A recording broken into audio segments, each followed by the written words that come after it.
Now we have the second legal structure, which is what we call tenancy in common.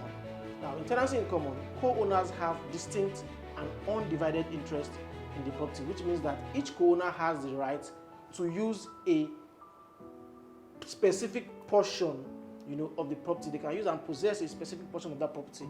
And upon the death of a co-owner, their interest in the property is passed on to their heirs. Examples of this is when you have a parcel of land and then you develop, blocks of flats on that land. Let's say you have 6 apartments on that land. That parcel of land is owned by the 6, occupants of that, property.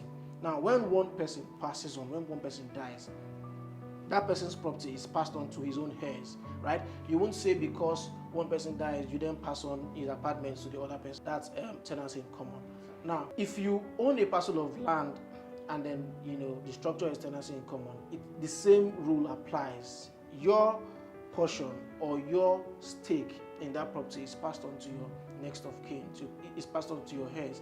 And, when you own properties in jointly as well, it is the same legal structure that we use, so we ensure that your ownership, your property, can be passed on to your next of kin.